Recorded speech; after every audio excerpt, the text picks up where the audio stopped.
He's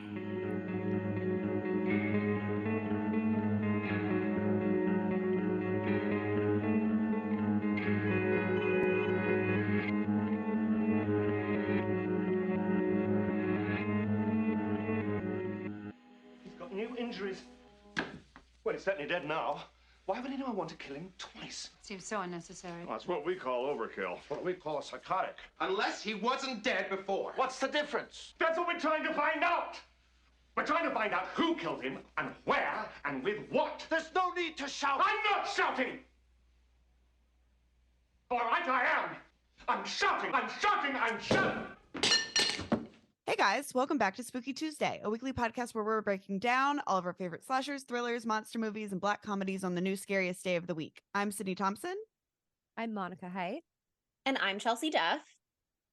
And this week, who's ready to solve a murder? Woo! I am. I love solving murders, and I love watching other people solve murders, and I love Tim Curry. Boy, do I love Tim Curry. Wow. Then that I again. think of a movie that might be perfect for you. Can you? Can you? Oh my God, I wonder what it is. I'm drawing a blank. I don't know. It is the first movie to be based off of a board game, and that is Clue, 1985. I don't know why, but I always you know how like some people are like firsty lasties, you know, like you're Chelsea Duff, right? Yeah. Yeah. Clue, I always have to include 1985.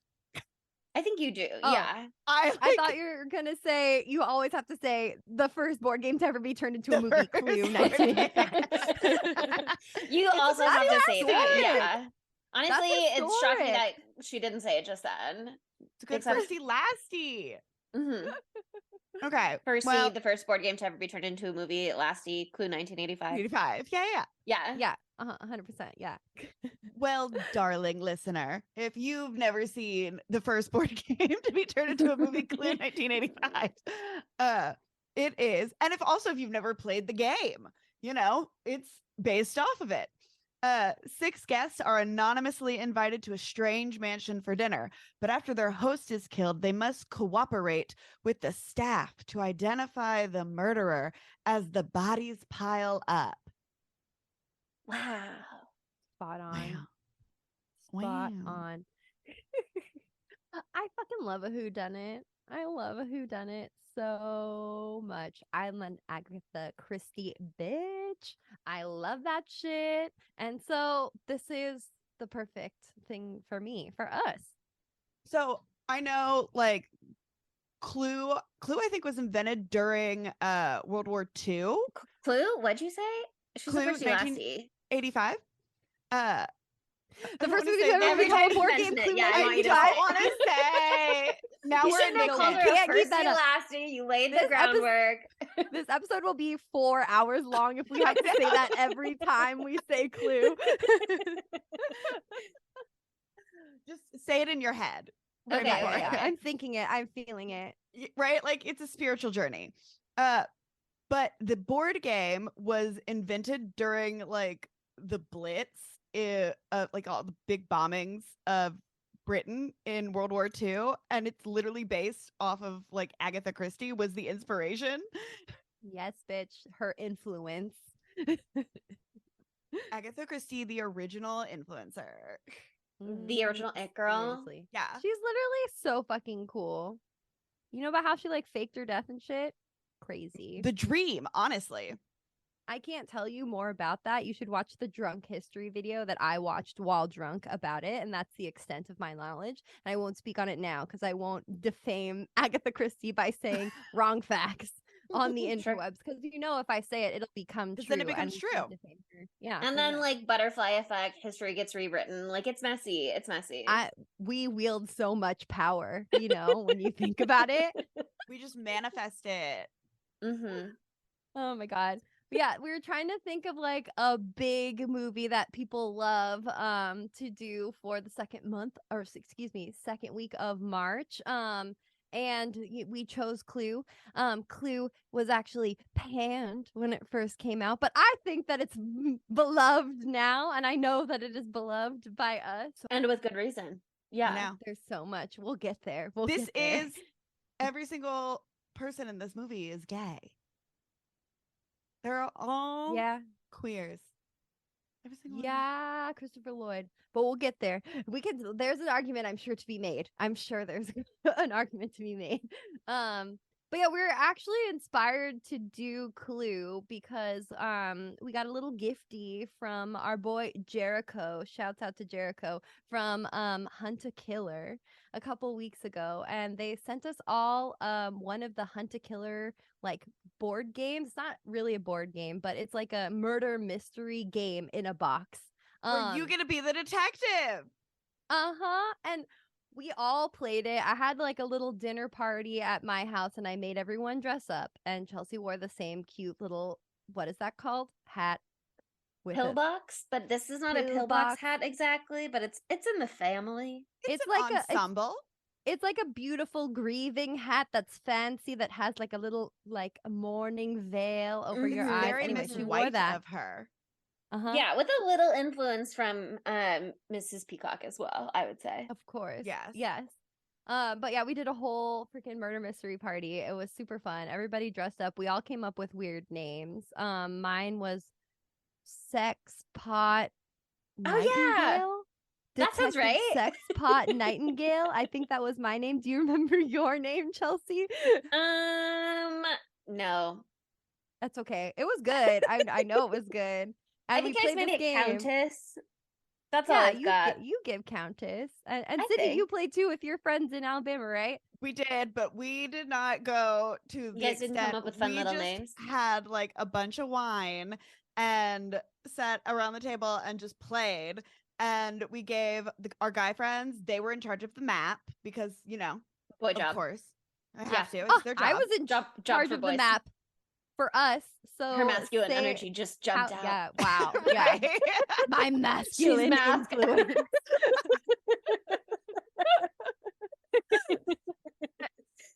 We We had gave the code breaking to the boys. That's what we did. We're like, no. What the Save- fuck is that? no. Save the code breaking for the men. I don't think so, ladies. I don't Oh think wow. so. Girls Our in STEM. our lady broke that code. Bitch. That's so feminist. I know. So Yeah, Adam nice just of started us. doing it while we were still reading materials, and then he Yeah. finished it so fast. We did not get it. I didn't even look at it. Honestly, I didn't even look at it at all. I didn't put one eye on it the whole time. But yeah, I mean, it was really fucking fun. I was like, I had no idea what I was getting into, but it's basically like a ton of clues in a box, and you have to like read through a lot of things, but it's worth it, through a especially lot if you of do things. voices for all of the things that you read. Very important part of it.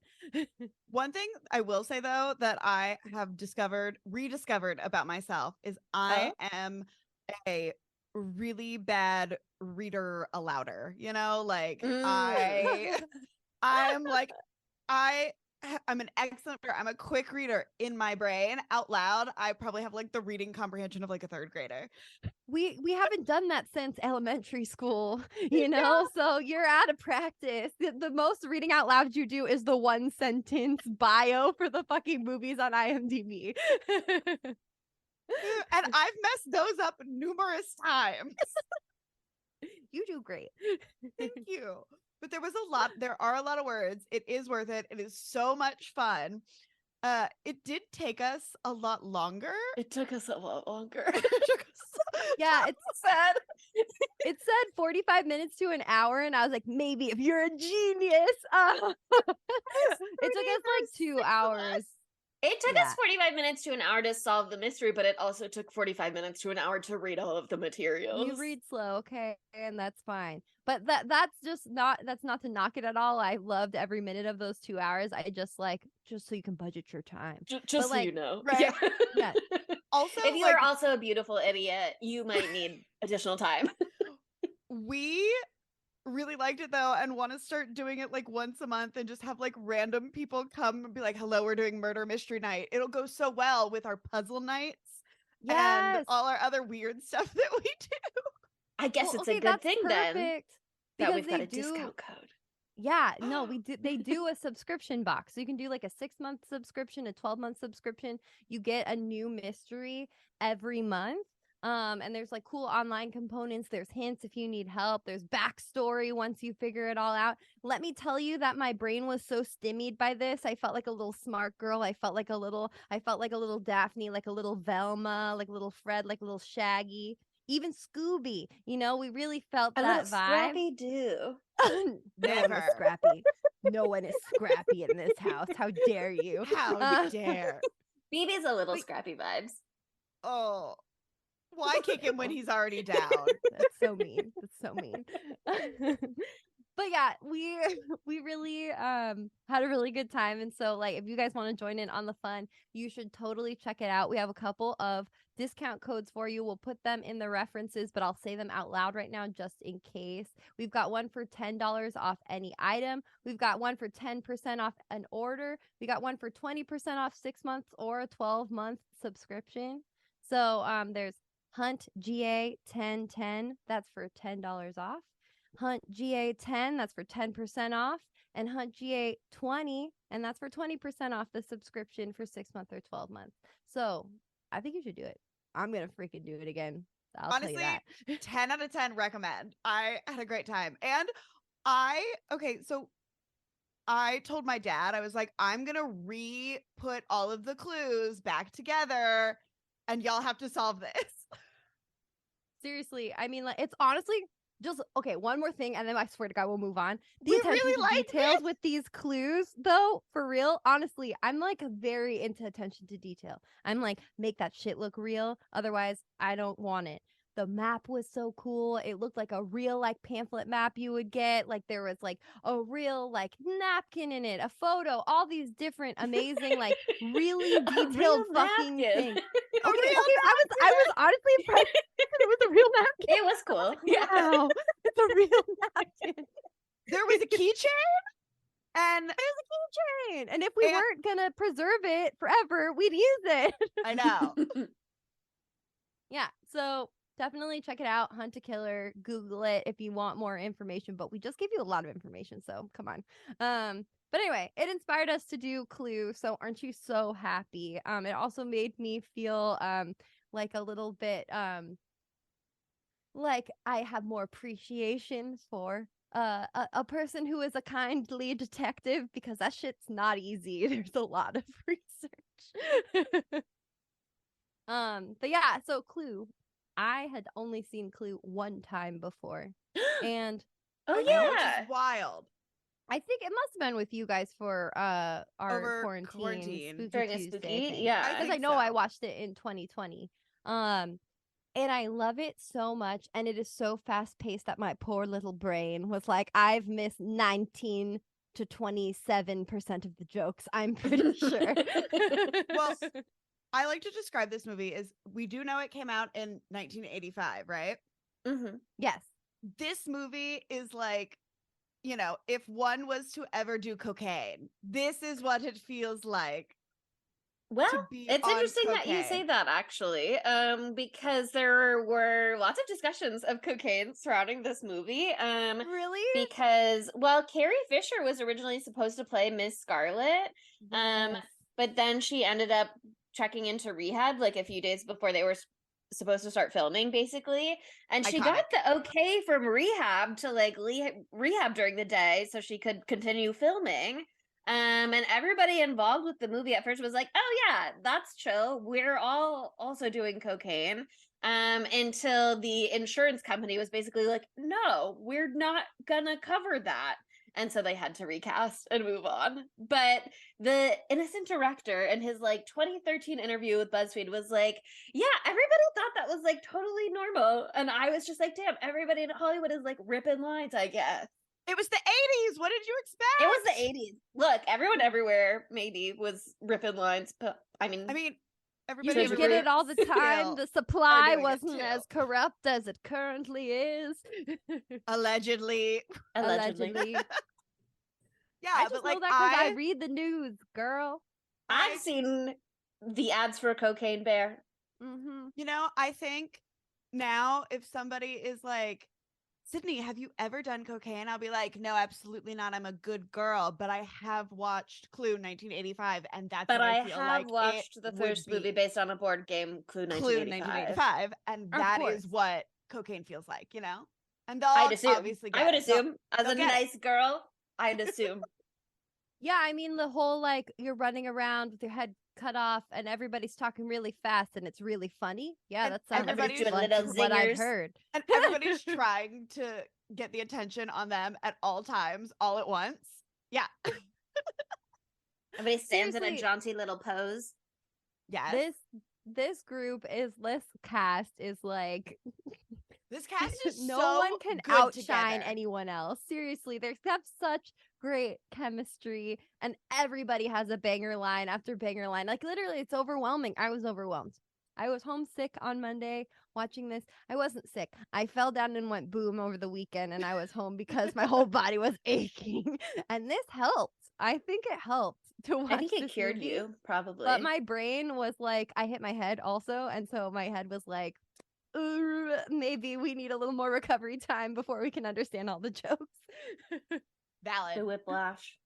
This movie does give you like whiplash. There's so many things that like even like there's one thing that I didn't realize, and it was Professor Plum, right? He's a professor. Mm-hmm. Well, sort of. Yeah. I know, but Yeah. like his identity is Professor Plum.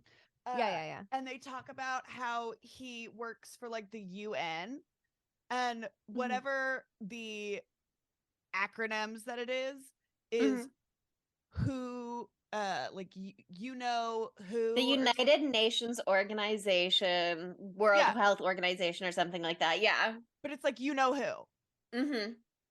God damn. You have And- to read the script to understand everything that was happening. And when everybody's together and they're like in the dining room and they're sitting down and Mr. Body is there and he's like, I'm leaving. The actor who plays Mr. Body is named Lee Ving. They're just like throwing in jokes. Something on IMDb God trivia was damn like he was it. cast for that line basically, and I was like, okay, because he Well, was he did a great job. he did do a great job, but that was another piece of interesting casting trivia because he was like the lead singer of the band Fear or something like that, and so that was like a studio pick rather than like a casting decision pick per se. But the casting and the director had like pushed back on so many other people being like, no, we want this one, that they were like, okay, he can do it. But if you ask me, like he slayed it. Slade. He totally slayed it, and he had the ominous look. He has that like sexy when your hair's pushed back, like slick black hair. You know what I mean? Like you know, he's short done and bad things short, before. dark, and handsome. He's not tall. He's a short king. He is a short king, that's for sure. Oh my god. And he's got kind of like a in his later years, I'm seeing his IMDb picture, he kind of looks like an Elvis impersonator, and that is a compliment. I'm saying that as a compliment. Nice. I like that vibe. Not doing the annoying Austin Butler accent, hopefully though. Okay, do you want to know another piece of casting trivia actually? Always. Yeah. Tim Curry was brought on at like sort of the last moment to play Wadsworth. I know, because it feels like the movie almost would be like built around him, but he kind of came in as a later addition because they were supposed to have another actor who was well known but like died right before they started filming, and so I know, sad. They had to bring in someone else, and they were thinking about bringing in Mr. Bean. But he wasn't well known. He wasn't Mr. Bean yet. He wasn't well known in America, and so they were just like Rowan Atkinson. Rowan Atkinson. I love him, but also no. But they were like, nobody knows this guy. Like, we want somebody more recognizable. And the writer-director was like besties with Tim Curry because they went to boarding school together. And he was just like, what about my buddy Tim, who was just in Rocky Horror Picture Show? Like, I know who could pull this off. And that's how he ended up in the role. Boy, did he pull this off. Boy, did he slay it, yeah. I mean, I can't imagine this movie without him. He looks so sexy in that suit. I know. He runs the show 100%. It's He his. literally- I mean, it's an literally. ensemble movie. It's such an ensemble movie, but it's his film to a degree, His also. movie. Yeah. I mean, like, he's the unhinged guy who gets them all together, you know? Like Like it's this important. movie, You he's need the someone to start the linchpin, you know? fire. Yeah, Mhm. the Uh, keystone. Yeah, like this movie wouldn't be the same if it was another actor. But also, fun fact, I think there was like a bunch of people that were trying to play Yvette too. So like Madonna and Demi Moore were like trying to do it too. And I was like, Oh. I love Colleen Camp is the actress who plays Yvette. And I think she does such like a fun job.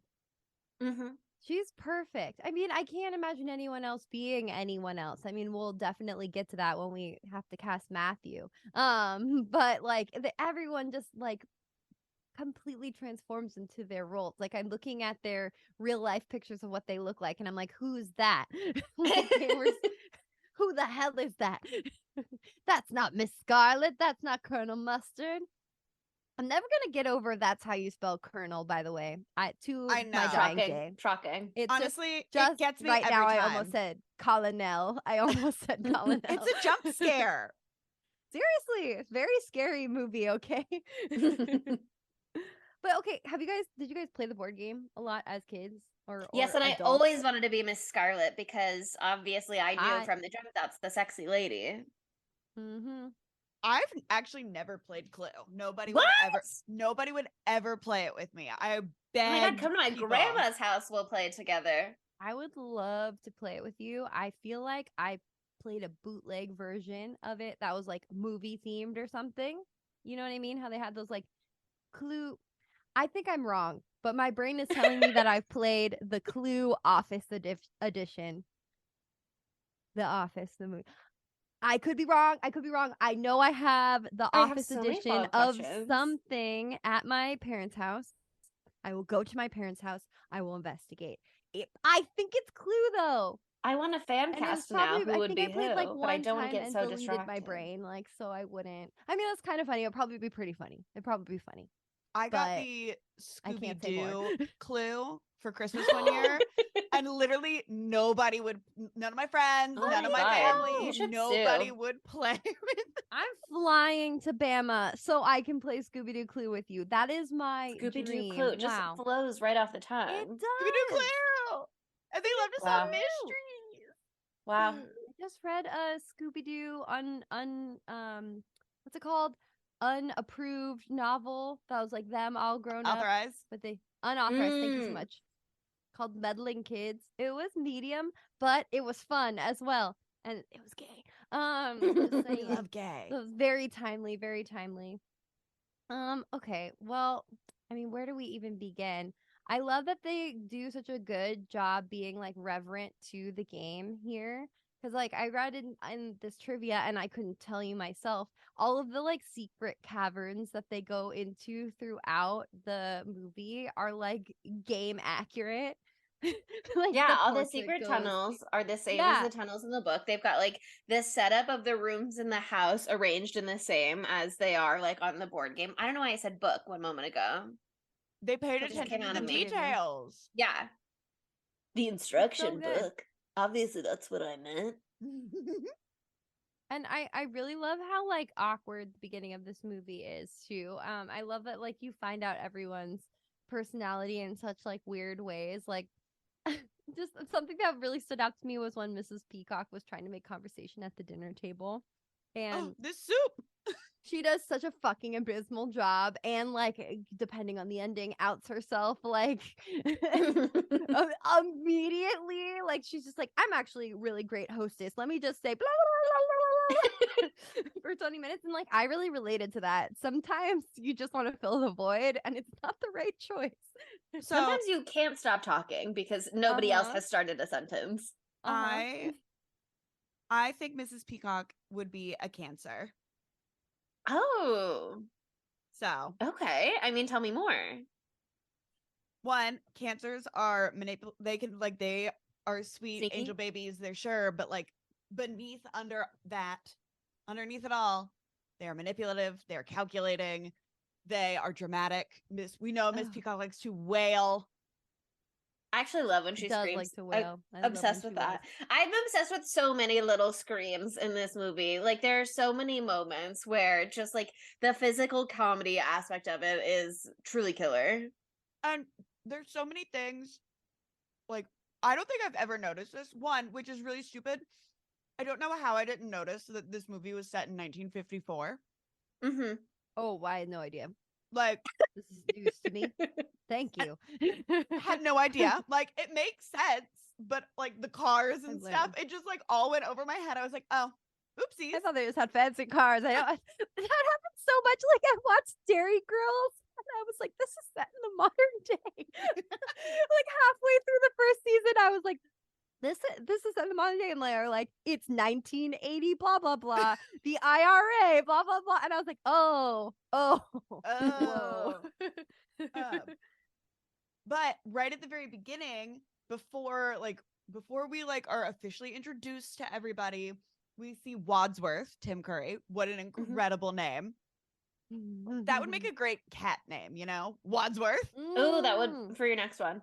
Okay. And he steps in dog shit, and then he's like walking, and then like The dog shit gag. It's so like, good. every character that walks in is like smelling and like making sure that it's not them, and I Shit. die. It's so fucking funny. It's so funny. I mean, like, they just every second literally is a joke. Every fucking second is a joke. It's literally overwhelming, but it like makes sense when you know like who wrote it and who was involved in this movie. Like, John Landis is one of the writers, but he brought in like people like Stephen Sondheim and Anthony Perkins to help him. Psycho fame. Mm-hmm. We have people who the producer was and co-writer was our girl Deborah Hill, the producer of Halloween.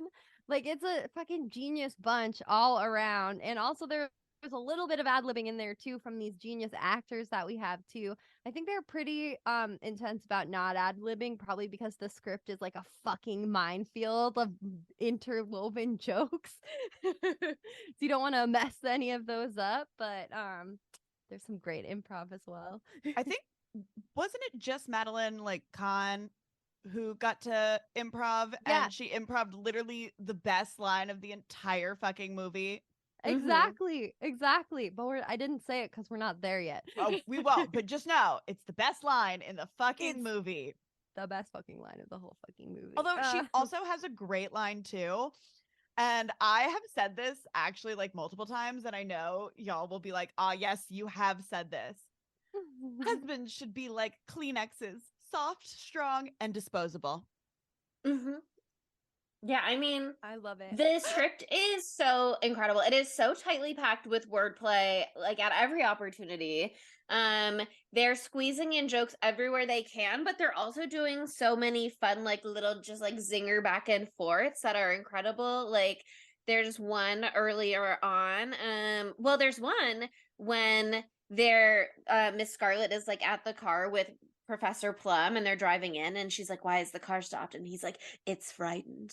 And there's one where Wadsworth is talking to Professor Plum and is like, you were once a professor of psychiatry specializing in helping paranoid and homicidal lunatics suffering from delusions of grandeur.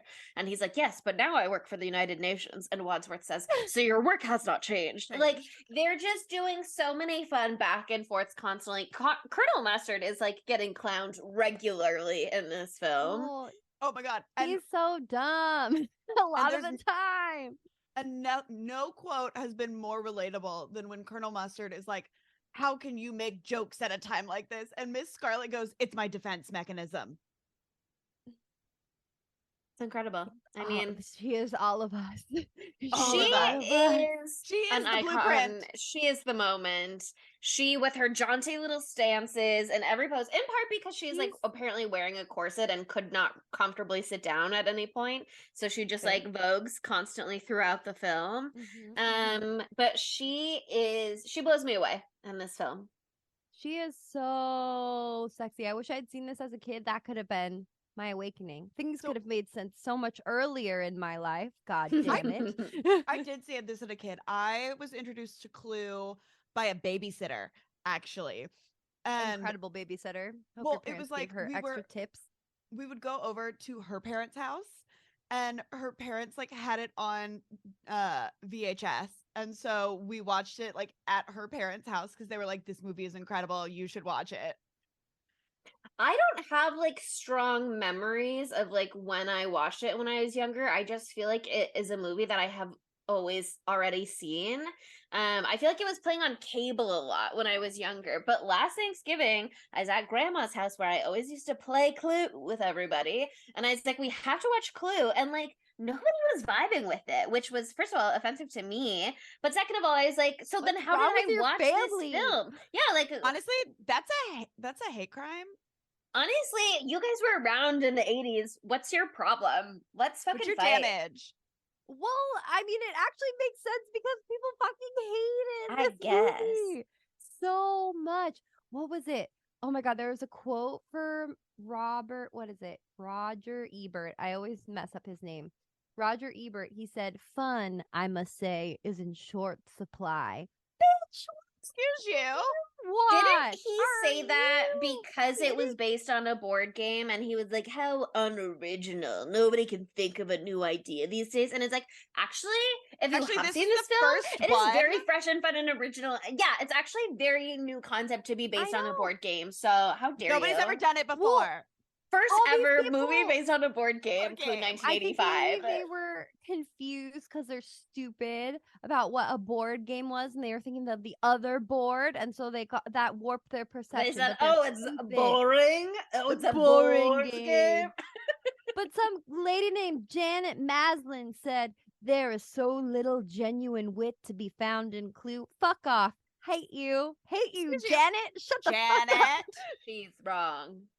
We tell Janet, girl, bye. But honestly, okay, I think part of it might have been because yes, there's some jokes that I don't get. They're not because they're necessarily super highbrow. It's because they're like cultural references that I don't know from the 80s. And like references to people that I don't know who the fuck they are. So that's a lot of it. But Well, I and- also think that. Oh yeah, you go. I was gonna say, and they like because it's set in the 50s, they have some like really fun 50s things, like when everybody's there because they're all getting blackmailed and they don't know who's being blackmailed, like who they're being blackmailed by. And Wadsworth, who was like, I've called you all here to figure this out, and they're like, why are you being blackmailed? And they were like, they figured out my wife was a socialist. And everybody she was is worse. like, She was friends with socialists. socialists. Yes. And it was Awful. like, and then she killed herself. And they like make like communist jokes. And it's so things that like as a child, I had no idea what these meant. And then as an adult, I was like dying laughing. Like, oh, it's the Red Scare. Yeah. But yeah, so it's like references like that that I didn't necessarily get because I was like, what's the socio-political? I didn't realize it was set in the 50s also. So that, Mhm. that was a big part that I know about now. You're Makes like, a lot of sense. it makes more sense. Yeah, but a But lot I of mean- the jokes are not highbrow. They're like silly, stupid jokes. They really are. They're like making fun of Colonel, almost said Colonel again, Colonel Mustard, for just being stupid. Like someone will say something that's like a thing and he will, like board versus board. Like he would make that kind of a inference and say something stupid. Like the jokes can be really fucking dumb like that. And I love that. There's a bunch of bumbling idiots running around the house. There's a fair amount of slapstick. People are running into things and falling down. We love to see someone fall down as long as they can get up again. It's a movie. It's fake. There's so And many good let us facial have fun. reactions.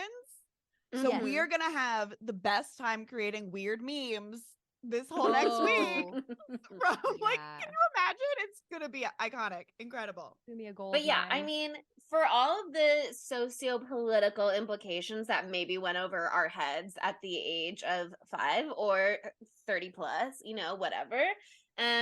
everyone can appreciate, like, oh, where's the bathroom? Is it just down the hall? Wee. No, I just need to powder my nose. Like, everyone can appreciate. There's something for everybody in this film. You know what I mean? Like, he even threatened to kill me in public. Why would he want to kill you in public? Like, they're doing a little bit of humor for all age ranges, which is so gorgeous and inclusive and beautiful. A true family film. Yeah. And, like, there's literally one that just goes, does the FBI clean up after multiple murders? Yes, that's why it's run by a man called Hoover. Like the vacuum. We love a vacuum joke. We love it. But yeah, I mean, it is an incredible film. It is so fun and fascinating the way that things so quickly spiral out of control, because like once you've assembled all of the players and introduced everybody and everybody gets their own little moments, like you see Miss White walk in all black, she's mourning, but when she takes off her coat, there's like the dazzling white silk inside. Like you see Mr. Green walking up, and when Wadsworth yells at the dogs to sit, he just immediately sits and like follows instructions. Like you get all of these little character moments to like tell you who everyone is, and then Mr. Body shows up to fuck shit up. And then he gets got because he's like, guess what? I brought little presents for everybody to do a murder. Didn't think this one through. But I love to encourage some murderous tendencies, and we're just gonna see where things go. And then he gets fake died, and then he gets real died. I really appreciate how they introduce the weapons too, because it's just like some of them are like, where are we gonna get a lead pipe? Where are we gonna get? I mean, a candlestick. Sure. Of the time people had candlesticks, that makes sense. But some of them, like, who's just gonna have a noose around unless like you just have some nice rope and you know how to do that? Not good for you. But I loved that he was like, let me stir the pot. I'm a little troublemaker. No, it really is troublemaker. It's so fun. It's so cute and so silly. He's such a goofy guy. But it's a really fun way to get like the literal pieces on the game board in this movie, and to like introduce them in a like a super meaningful, intentional way, as opposed to just like stumbling across them. And B, to like literally put the weapons in people's hands to then be like, okay, like, you know, I mean, the whole thing of Clue is like, it was blah, blah, blah with the blah, blah, blah in the blah, blah, blah room. So to be like, here are the rooms, here are the people, here are the weapons, to set it up that way is really fun and really smart. But I just think it is also... It was like, here's the church, here's the steeple. Open it up, and where's all the people? Like, I was just like, I'm glad we all, same brain. One brain cell. Love that. I hope that was intelligible for the listener. You know, come on. No. Oh my god.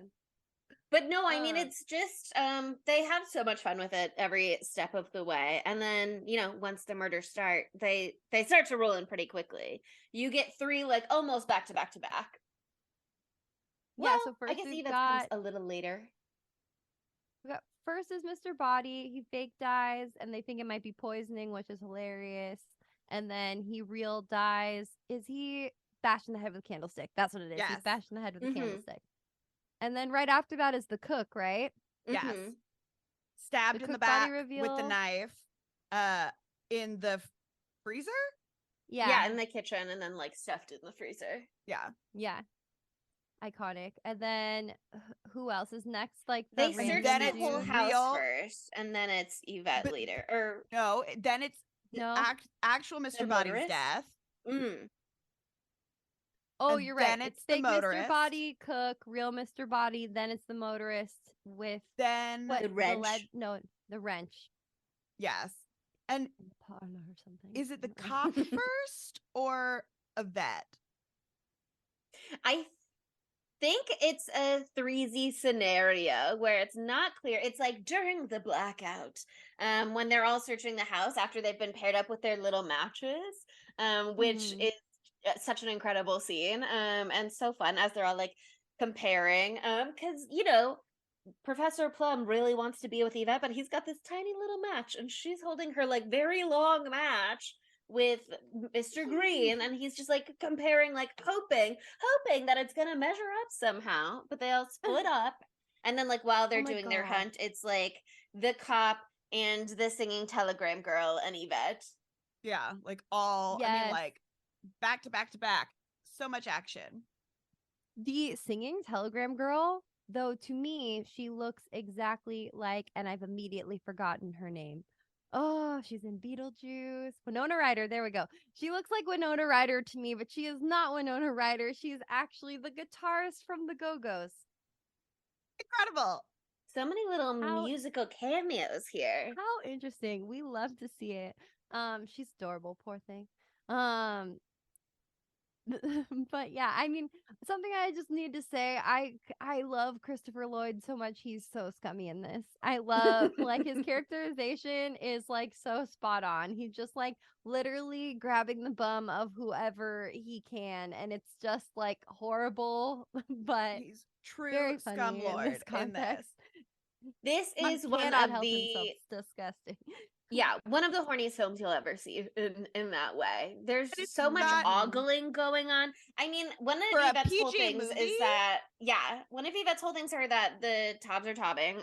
Like if you have The heard the tobs phrase are breast and tobbing. boobly, that is her at from She the very is. moment we see her. So And I the have boobly. a a maid's outfit, you know, but for she extra- refused does. to breast boobly for us all extracurricular today. activities. And I was like, well, this is it. What am I gonna do?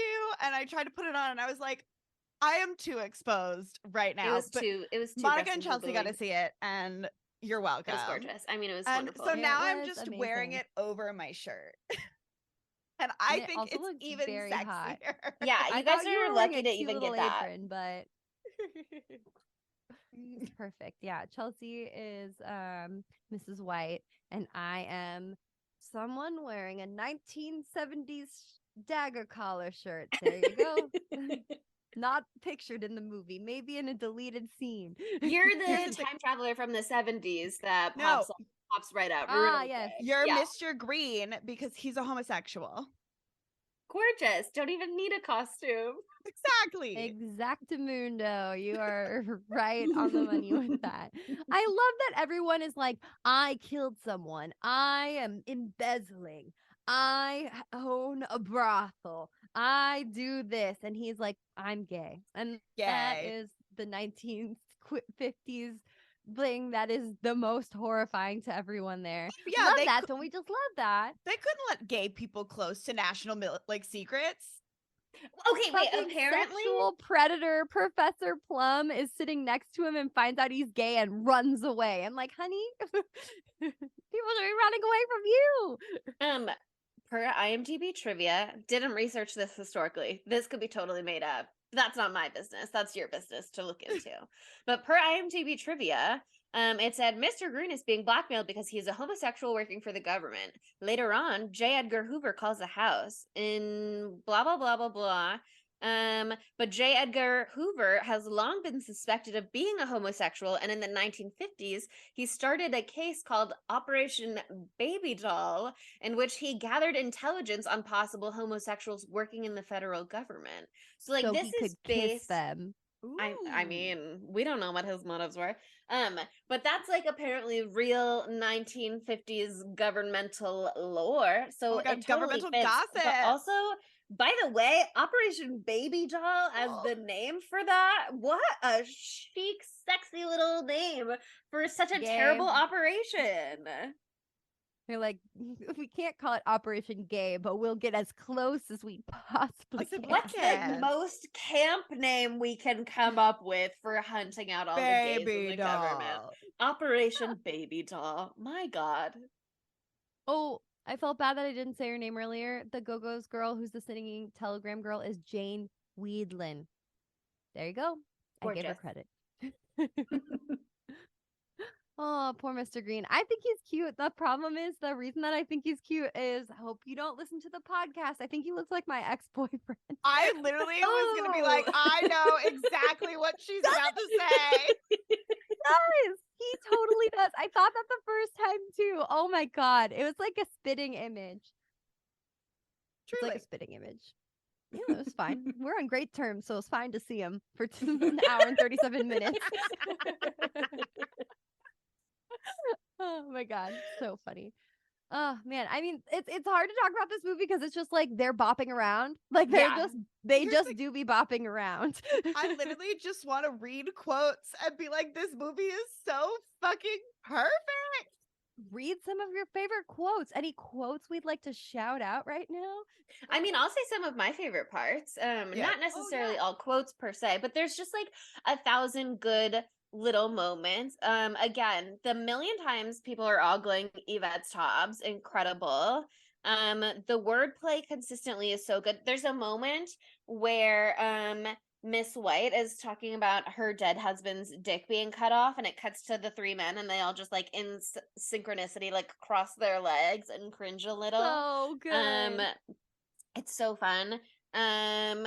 There is a moment where well, Yvette's accent is hilarious, and then obviously there's a moment where she drops it, so we know it's just like completely fake. There's the moment where Mr. Green is trying to sit down in 1,000 different places and just keeps being beat to it musical chair style until he sits on a table in the back, and then like the next cut to him, the table breaks underneath him and he hits the floor.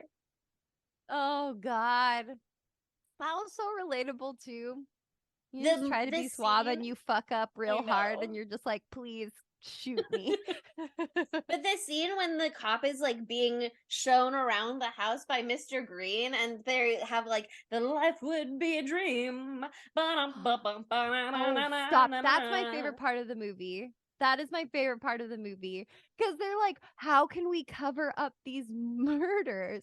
Let's make it look like we're out. swingers. This is We're a just swinger all party. Quick, making someone out. grab a pineapple, turn it upside down. I wish they had actually done that. But they're literally like kissing corpses to make this work. Oh God. Mr. Green is like, you Brilliant. can't go in there. It's all too shocking. And then the cop walks in and everybody's just like doing that fake make out, like when you used to like hug yourself and like put your arms around the back or whatever. And be like, Yeah. ooh. That's the level that they're at with this like little mime show that they're performing. But the cop is just like, it's not that shocking. No, Seems it's so like funny you 'cause guys are just Tim having a Curry nice time. doesn't see what he sees. So at first, so he's like, what? He's like, it's perfectly legal, the cop says. And Tim Curry's like, what? Really? It's so good. They're just a little randy on a Saturday night. There's nothing wrong with that. It's storming out. Everybody's having a good time. Something about a storm really brings you together. Mm-hmm. Always said Nothing that. like murder to make everybody horny. But yeah, Also I mean, true. it just like it's such a visual feast of tiny little gags throughout. Like you have the moment where Wadsworth, the lights are out, Wadsworth is like trying to find the doors to get around. He turns the shower on himself. There's 1,000 little things So like good. that. Like truly the plot to this film is not intricate, but most of watching the movie is just like introducing the these characters. big characters, and watching them just like Yeah. bump into each other. Experiencing them being fucks. I love at the end where Scarlett was like something something something and Wadsworth goes, frankly, Scarlett, I don't give a damn. Yeah, I mean, there's a line in one of the endings too where I think Mr. Green to Wadsworth is like, I was going to expose you, and Wadsworth goes, so I choose to expose myself, and Colonel Mustard is like, please, there are ladies present. Like, I died. There are so many very fun little things like that. I mean, we could go through and name them all one by one, and I would love to do that if you have specific ones you want to share. But I also feel like We'll just one day when we do Patreon, it'll just be us reading Clue quotes. that's the so top tier. beautiful. If you Yeah. pay, Well, yeah. We've been doing movie clips on TikTok these days, so maybe we'll do a compilation of best quips or something like that. Mhm. We can splice them together. Okay, so one thing I had no fucking clue about after haha. No, what about?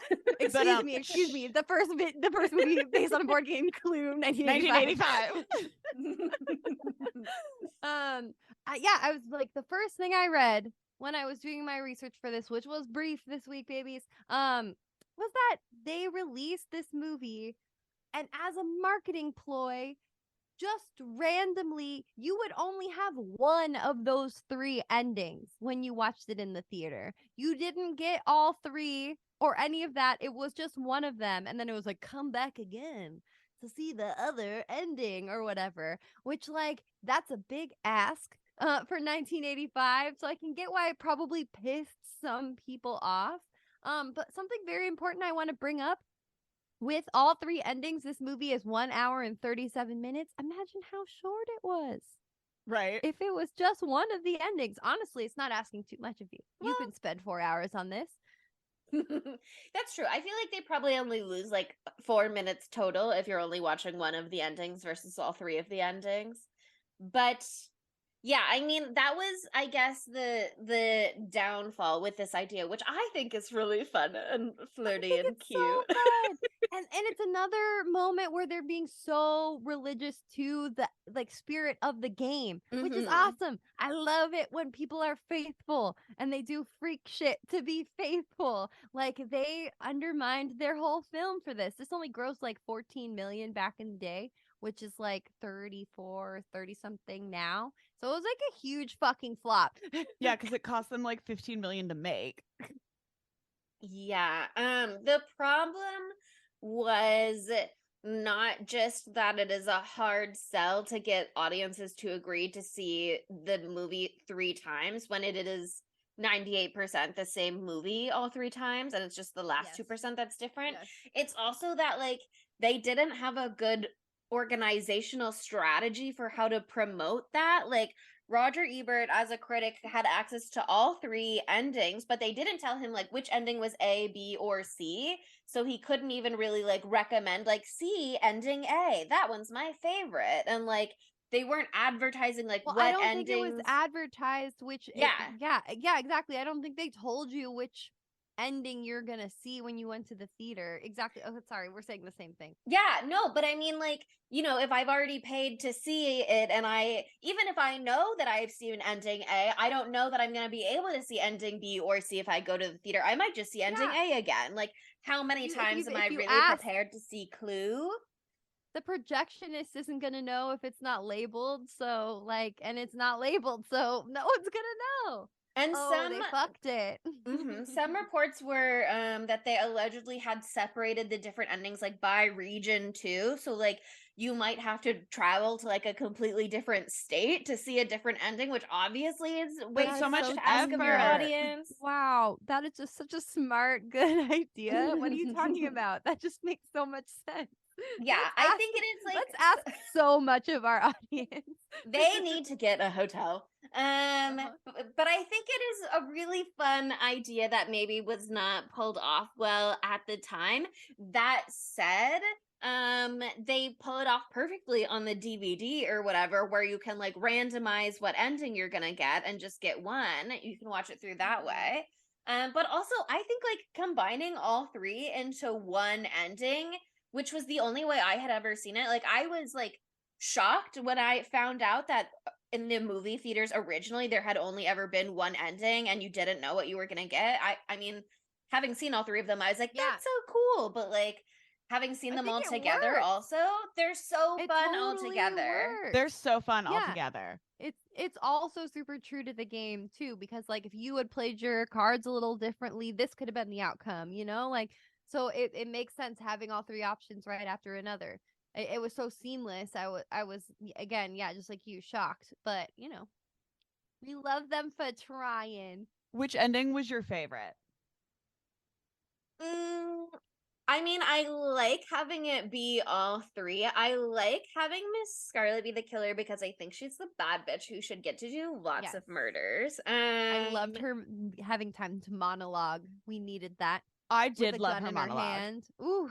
Yeah, that said, again, the best line in the film comes from the third quote unquote like final real ending. And so it is hard not to let that one be my favorite, but also in ways that one is my least favorite too. Because Yeah. I mean, flames on the side of my face, heaving breaths, heaving breaths. Like that is like unfucking touchable in the history of cinema to me.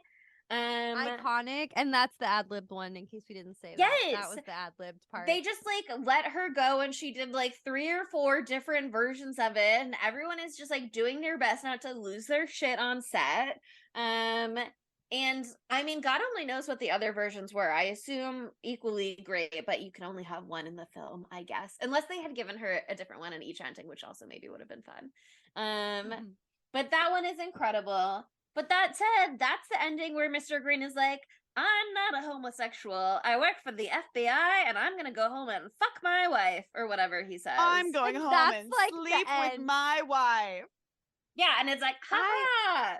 And they like jump into a freeze frame in the air. Yeah, I mean, it's funny, but a little wind out of my sails. Yeah, I'm like, oh, and the secret is he was never gay the whole time. No, I'm not gonna ride with that I'm one. not you know that. convinced. You're You telling know me there's Sweet Tuesday no is gay not gonna people in ride this with movie? that. Reject. Yeah. Big reject. Yeah, that one's fun. It's fun to have everybody involved. Again, that quote is so great. I think I love the Miss Scarlet one the most, but I do like the, oh my god, I'm forgetting the first parts of their Mrs. names. Peacock. Mrs. Peacock. I like the Mrs. Peacock one too. Just because you get the tie-in for the dinner thing. With her having revealed like, oh, this is my favorite recipe. Her Because I monkey did brain think that was soup. weird in the beginning. But I was like, maybe she's just losing her mind in a manic episode trying to fill space, which, like, again, relatable. But I do like that little tie-in.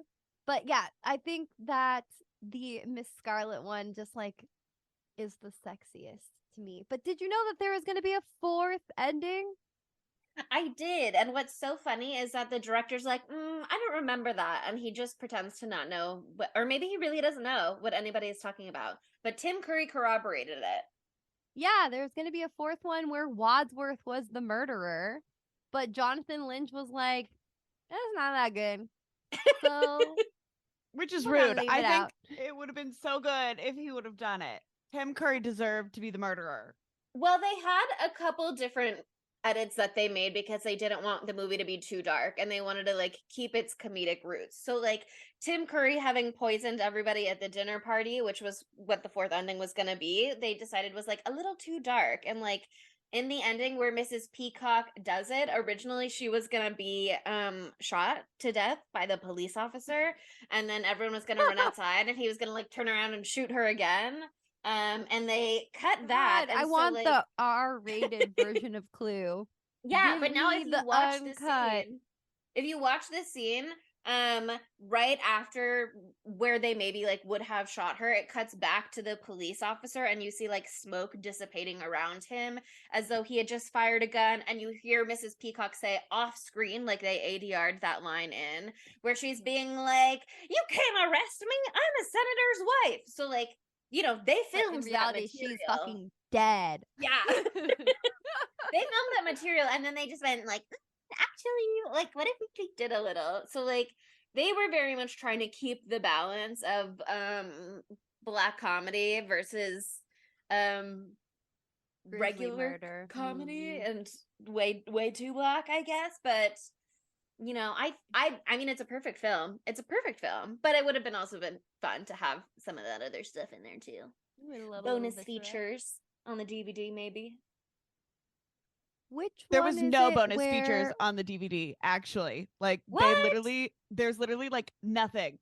The director found out that it was going to be on Boo. DVD. He was like, "Would you like me to do commentary on it?" And they were like, "No," and just put out the movie. Like there's literally no extra features at all on the But DVD. I would like him to do commentary on it because he's the writer-director, and I feel he I is want it best so positioned to do all bad. of the he's besties with Tim Curry. He was the writer. He wasn't supposed to direct the movie, but then whoever was originally supposed to direct it like left or got kicked out or dropped out, and they said, "Do you want to do it?" And he went, "Okay, I guess." Like feel he would have so many fun little anecdotes to share. Tragic. Not fair. Wrong. They just didn't want to pay him. Classic. Classic Hollywood. Oh, god damn. I get that this movie was a box office flop, and so maybe they didn't think they had the money, but don't they know that it is a cult classic at this point, and a million people were going to buy that VHS, DVD, Blu-ray, Laserdisc, whatever. Yeah, also by the time DVDs came out, I think people liked this already. So come on, read the room. Read the room. I will say, though, I think one of my favorite things about, like, the, quote, real ending is that everybody, like, did a little something. You know what I mean? Like, it's fun when Mrs. Scarlet is the mastermind. It's fun when Mrs. Peacock is, like, wreaking havoc. But I liked that everybody in the final version, like, took their chance to shoot their shot and, like, try and take somebody down. Cover their own backs. Except Like, for Cook. Cook was a true... like, not innocent, but like she didn't get to murder anybody, and I think that's a crime. well, there were a lot of victims who also didn't get to murder anybody, but I feel like she deserved it for sure. True. I thought Mr. Green didn't kill anyone. He didn't. In every version, he's like, I didn't do it. Yeah, Which I was is like, fun. excuse me, the gay kills man Wadsworth. is. Well, but that's just in one. That's just in the final version when he's not even gay. Boo. I don't choose to believe that. But yeah, I mean, I think they have a lot of fun with that version, like dividing up the murders and explaining who killed who. You have Miss Scarlet, who killed the police officer because he was on her Wait, no, payroll. let's go in, we gotta go in order. Okay. Who killed Mr. Body first? Yeah, well, so Fake Professor Mr. Body. thought Yeah. he killed the Mr. Body, and he didn't. And then Yvette killed the cook. cook. No, yeah, Yvette killed the cook. And then Yvette also killed Mr. Body, actually killed Mr. Body. And then Whack him with the candlestick. exactly. I thought Mr. Plum killed Mr. Body. No, in the first one. Remember? Because Mr. Body, oh my like, God, he it is shoots so Mr. Body. confusing. I'm being quiet in this part because I can't remember what happened in which one. I'm so confused. That's why I was like, Keep going. Miss Scarlet killed the cop, because I'm absolutely confident that that is true. I But rewatched then- it literally right before we started recording, and it's already gone. It's But written down then in it IMDb was- trivia. I'll find it. It was Colonel Mustard with the wrench. And he killed the motorist. And then 'cause that was his yeah, 'cause driver he from knew the him war. from the Driver. war. yeah. And he was doing like, you know, he made a bunch of money off the war and it was a big thing. And then That's the War radios. profiteer. yeah, and then like Chelsea said earlier, Miss Scarlet with the lead pipe killed the cop because she was bribing him. Who shot the telegram girl? Oh, Professor Plum shoots the telegram girl because Yeah, that was because his she's the former person who love affair sexually partner. assaulted. Yes. And then That's more accurate, Monica. Yeah. Mrs. White kills Strangled Yvette who with did the rope. Miss Peacock kill? She killed the cook, I think, with the knife. Cook. That was Yvette. Oh no. Not in the last version, I don't think. I think Mrs. Yvette killed her in the Mrs. Scarlet version, where Oh. she was like working with and for Miss Scarlet, which she like sort of still was I in thought the they final. were a very Oh my God. sexy duo, They by are the a very way. sexy duo. They are a very sexy duo. Our brains go quiet. Let me just thinking get about them distracted as for a a moment. Yeah. sexy duo. Honestly, it's very confusing. I love it anyways, and it's so good, and it doesn't deter me from loving this movie. I don't need to What is remember. It's reality? a brand new little surprise every time. It's what is reality? It brings up an important question. Time is not linear. Space, what's that? Who knows what's going on? I sure don't, and that is very relatable to see that portrayed in the film. Amen. Amen. Okay, we're not gonna try to recap all the deaths. Gotta watch it, and you'll figure it out. But we'll go on to our segments, and it starts off with the most important question to ask yourself every day: how could this movie be gayer? It's Can so it gay. be gayer? This movie is so gay. It's so gay. It's so gay. Wadsworth, gay. Yeah, he's got a wife. Bi. Whatever. Fine. Canonically, he can have a wife. That's fine. He is bi. Or he has bi wife energy, and that counts for something. Mr. Green, gay. He's gay. I don't believe that he's faking it. Like, to me, No. that's a gay man. That's a gay man. Trust me. Colonel Mustard. Gay. Why did he want to kill that guy so bad? What happened in the car when he was Homoerotic. driving him around? What No, secrets What does happened he during know? the war? Classic away at war. Miss Scarlet, do I need to say anything? Look at her. That's a lesbian. She Yeah, is- that's a no. high femme Lesbian. lesbian. That is a chaos bisexual. Do you think? Yeah. Yes. I feel like think she's so. like I a don't think she's a- I Jennifer don't think check, she's a- Jennifer's body style, like technically bisexual but homo romantic, you know what I mean? Like she's never gonna she has sexual attraction to men, sure, but is she gonna date a man? I don't know. I don't know. I look up to her as something that I can aspire to, and I'm bi, so I want her to be bi. Sure. Miss Peacock and Miss White, lesbian. Okay. Miss Peacock is the type of person who, like, she is that age in 1950. She married a man. They're in the high profile. It would be a scandal if she left him for the woman that she loves. You know what I But mean? It's a very sad she- story, actually, when you think No, about it. Miss Peacock is just like Eleanor Roosevelt, you know? She's that kind of gay. But I also feel like she might be the Say kind more. of gay who has no idea that she's gay and she's like, being gay is a choice and I chose to be straight and that's what we all do. You just Yeah. choose to be straight and I don't understand why Totally. everybody else has such a problem with this. Totally. Yeah, no, she gives a more like Republican vibe about it. Just being like, that's not real. What are you talking about? Whereas Miss White is like, I am hiding my secret lesbian double life. No, she is pretending to like men so she can kill them because she likes to kill them. Yeah, she just That's wants to her kill men. hobby. And she's like, That's well, what gets her excited about being in a room alone with a man. exactly. And she does look excited in that moment when she's like threatening Wadsworth with that. That's one of the moments in the movie where she like kind of smiles. One of And the it was only beautiful. ones. It was gorgeous. I'm rooting for her. I think I she love should get to her. do whatever she wants, even though she kills Yvette. So sexy. Sad. So wrong.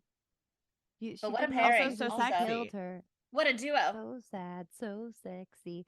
Okay, Professor Plum, let's think about it. Cause I think Yeah. he is horny for just about anybody, Anybody. but he wouldn't want to be horned on. You know what I mean? If yeah, a gay man approached him, he would be like, aggressor. "Oh, predator." But if he saw a pretty boy, he would not hold back. Yes. I mean, our beautiful page person is giving androgyny, serving up androgyny hot and fresh. So there you go. It's a little dandy. It's a little twink adjacent. I mean, do we have to say anything about Mr. Body? That is Look at chaos him. bisexual. Yeah. That's a leather daddy. Mm-hmm. Uh-huh. Also, the cop, okay. Well, the motorist we already talked about. He had a relationship with Colonel, almost said Colonel again, Mustard. Every time. The cop, there is no man who walks into a swinger party who feels so fully comfortable and at home, who's not a little polyam baby, okay? So he is fully comfortable with whatever comes his way, and I love that about him. A One of the few cops I've pansexual. liked in a film in a long time. Yeah, I mean, I think that just everyone is giving, you know what I mean? Everyone is part of it. I could see Miss Scarlet flirting with her gender identity a little bit, trying out some other pronouns. Mr. Body, that's a he, they, non-binary person right there, I think. I am willing to give grace to any character here who really feels moved to be identifying in whatever the way they so choose. And I think in modern standards, we'd get a lot of silly. There is that new Clue coming out. Actually, they're like redoing the board Featuring game, Ryan and the chef Reynolds. is like a sexy, cool, platinum blonde, short hair lesbian. Who is what? Who is Chef. The chef. Oh, okay. That's cool. We love that. And I haven't seen anything about this. I love Ryan Reynolds. I do, but sometimes he does chuggy things. So I No, it's don't the like new board his game. gin also. It's the board game re-release. No, but I think Ryan Reynolds is like they're making an. I Oh, think they're- they were oh, planning sorry, on I doing got another confused. movie. They're planning on doing another movie. Sorry, With I thought Ryan that's what you were Reynolds. talking about. I missed that you were talking about the game. Yeah. I saw that on the interwebs and I didn't explore more. I was like, no. No, thank you. I'm You don't know sending how I love you Ryan feel Reynolds. about it. I love the board game right proposal, now. but he can be a little chuggy. And I don't like his gin. Sorry, Ryan Reynolds. I just got a bad Ryan Reynolds, if bottle. you're listening to this, I'm so Ryan, Send me, sorry. yeah. Ryan Reynolds, prove me wrong. Send me more of your gin. I didn't know he was involved in it until yesterday when I was at Gelson's. But anyway, while we're looking that up, should we move on to where would Matthew Lillard fit into this film? Mr. Sure. Body.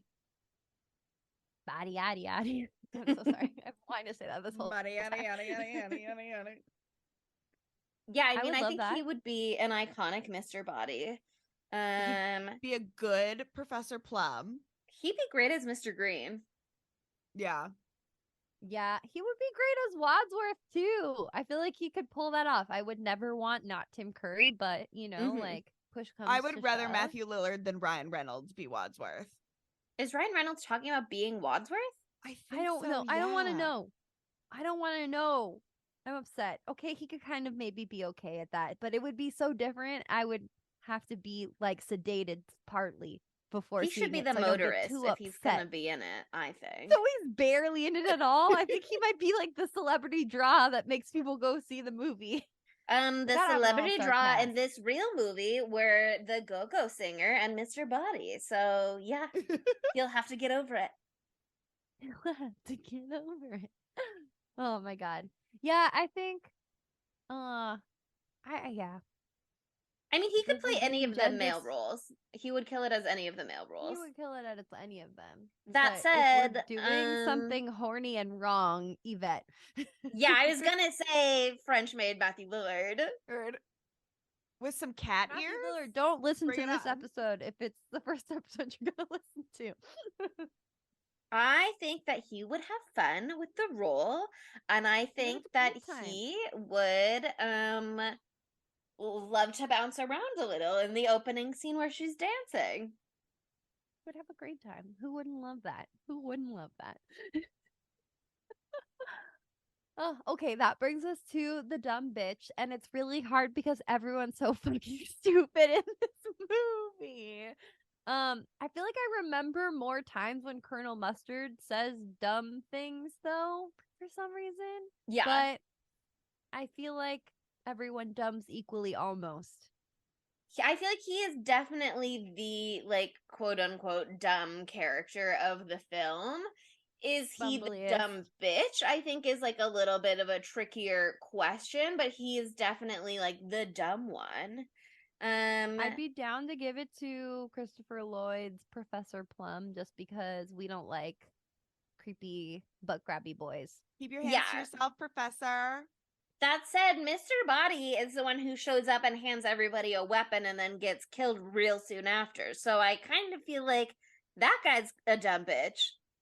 Well, if you go by one of the endings, I don't even know which one, he is just doing what his boss told him to do. In which case, we cannot blame him because he is just a pawn in Wadsworth's nefarious game. That's true. Wadsworth, the true Mr. Body. I did like that reveal. Well, I would say in endings 1 and 2, Mr. Body is the dumb bitch.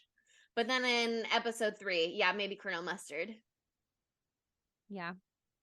But Meanie Butt Award goes to Professor Plum. Mm-hmm. Mm-hmm. Love Oh, yeah. Christopher Lloyd, though. So weird to see him in any other role, honestly, than Back to the Future. I'm like, oh, look at him with different hair. Crazy. What a chameleon. Okay, so that brings us to our knives out of fives.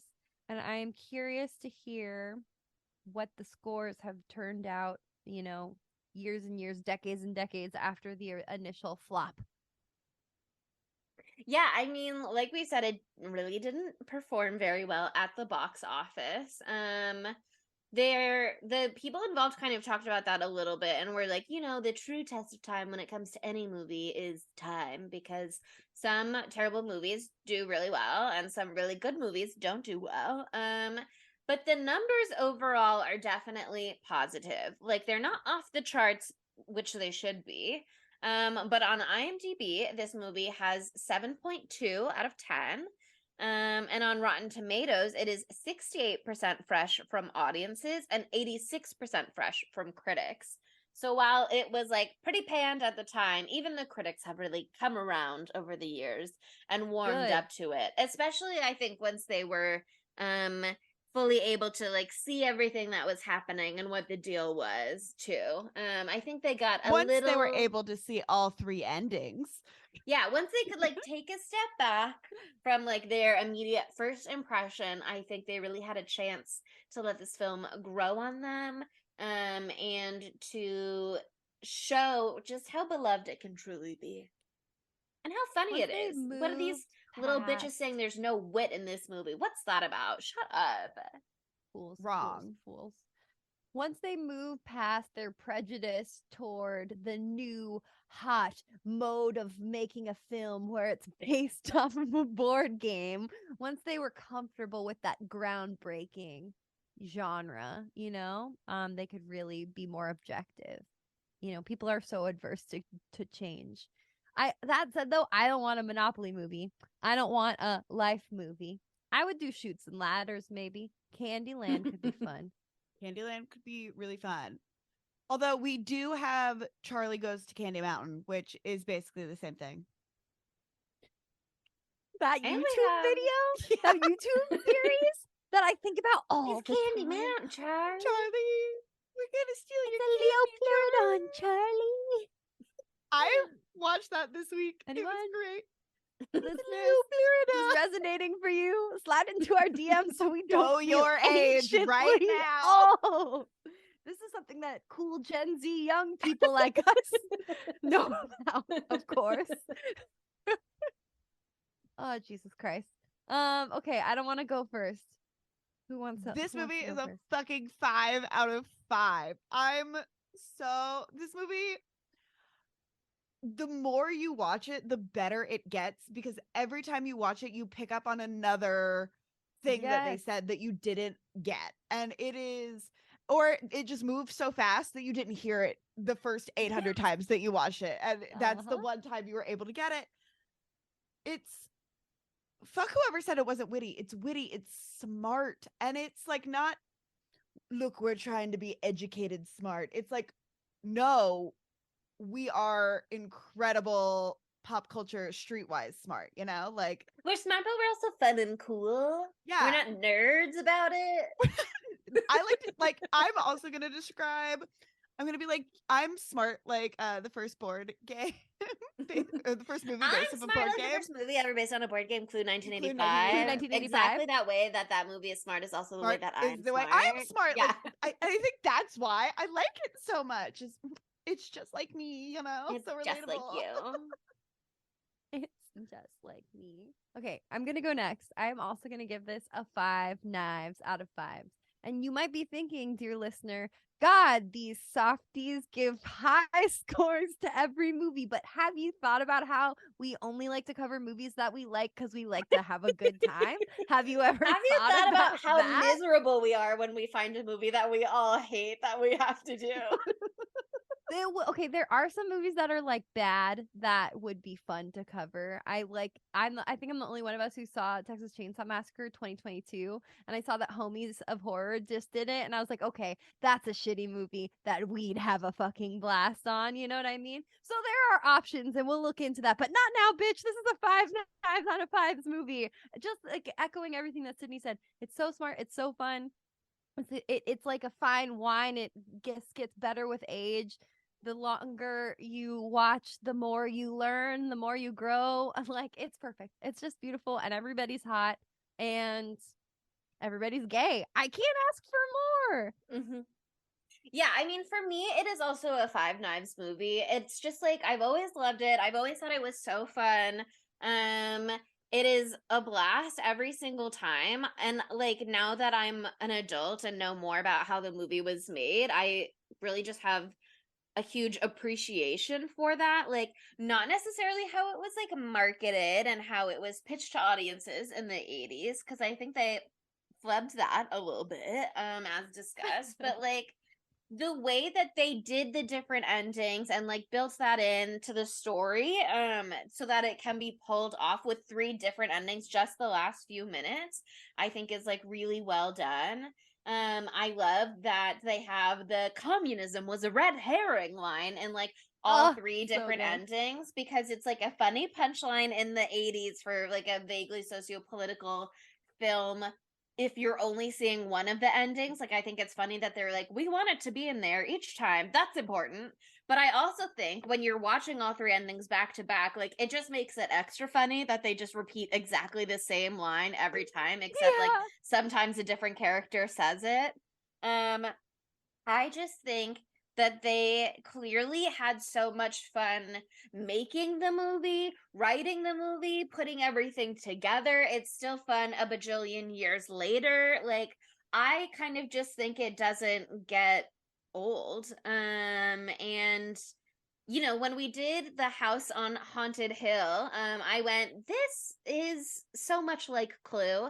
And I did like a roundup on social then of the parallels, but now watching Clue again after having done that movie, it is like so obvious and so fun the way that they're just like really borrowing so many of the tropes. Like, it's a love letter to Clue, but also to the like murder mystery genre in general, the like murder mansion, like spooky mansion genre as well. I just think they had a blast, and I had a blast, and I think anybody who watches this movie would have a blast, and anybody who didn't have a blast, probably there's something wrong with them and not with Clue, the first movie ever made on a board game. Inside Clue, yourself. 1985. Yeah. Oh man. Well, that's a wrap on the first movie made after a board game, Clue, 1985. Wow, such a beautiful title that rolls off the tongue. Next week, really easy to say, really fast to say. So easy. I enjoyed saying it every time. I haven't fucked it up once. Next week, we're moving on to something brand spanking new. And Chelsea, you got to introduce this one. Okay, so if you are listening to this on or after the day it comes out, which is the only way it's possible to do so, you'll know that Scream 6 is already in theaters. But for us, on the day that we're recording, it's not out yet. So we haven't seen it at this point in time. We're gonna go see it. We wanted to give you guys a little time to go see it, but we're very excited to do the new Scream next. We're so excited. We're also very scared. Yes. What if we don't like this? What if we don't like it? What if this is the one we don't like? But we have had different opinions on Screams in the past and have bravely persisted and persevered. Yeah. So I think that, you know, it'll be a good episode no matter what. But we can't wait to see the movie. We can't wait to discuss the movie. It's gonna be great. Chelsea and I are seeing it tomorrow night. I'm seeing it Sunday night. We've kept our expectations pretty fucking low, and so I'm proud of us. Sydney, I have not talked to you about this, but hopefully keep your expectations low, because I literally have no There's idea no Sydney, what to so how good can expect. it be? Am I right? I know. If and there's they're not doing a that weird thing Sydney, with the it's mask. bad. You know what I mean? We'll have That's to just put like you proven in fact it. for everything. If there's not a Sydney in it, it's bad. If we Then didn't have a there's Sydney on this no podcast, it would reason. not It be would good. be bad. And if they don't have a Sydney in the Scream franchise, in the new Scream movie, I just don't know what to say for it. But we'll see, because I'm sure we'll have a lot to say next week. But there's a lot to love. We got Jenna, we got Mason Gooding, who I saw at my gym, and I'm not over it. I'm not over it. We got Jasmine Savoy, and I just watched her music video with Lucy Dacus for Night Shift. If you don't watch it, you're doing a disservice to your gay self, okay? So there's gonna be at least some familiar sexy faces. And don't forget, Gail and Kirby are Yes, in this Kirby one. comes back. Also, Samara Samara Weaving Weaving's is in this there. one. Yeah. The guy from the other two who plays the boyfriend, who was also in She-Hulk, he's fun and great. Oh, Yeah. She-Hulk. Anything could happen. So we'll let you know next week. Anything could happen. Anything could happen. Okay, last week we got a review that incorporated fancy terms from the menu, and it was spectacular. They used the word, I'm going to say Thalassic? thalassic in the review. It was amazing, and I learned how to spell that word. So why not use something clue related? I really would have spelled it so wrong. Why not use something clue related in a cute little reference? There's so many cute little jokies you could incorporate into your 5-star review of us on Apple Podcasts. Or if you're shy and not good at puns, go to Spotify. Give us a 5-star review there. You literally can't write anything, and so it will be much easier. But we'd really appreciate it. And why not follow us on social media? We're at spooky_Tuesday on TikTok, Twitter, Instagram, and not Spotify, YouTube. I got scared. And we also are Spooky Tuesday Pod on Tumblr and Facebook. And we are on Letterboxd at Spooky Tuesday. Tons of options. Don't miss out. I told you we're doing that, maybe a quote compilation TikTok, maybe not, maybe we won't. You won't want to miss it if it happens. you might miss it if you don't subscribe, so that's it. Thanks for listening. Bye, spookies. Yes, I did it. I killed Yvette. I hated her so much. It flames on the side of my face, heaving breaths. Spooky Tuesday was created by Monica Haidt, Sydney Thompson, and Chelsea Duff, and edited by Sydney Thompson. Our gorgeously spooky tunes are all thanks to Tamra Simons, who you can follow on Instagram at Captain Tamra, and our podcast art is by Mary Murphy, who you can find on Instagram at the_moon_OMG.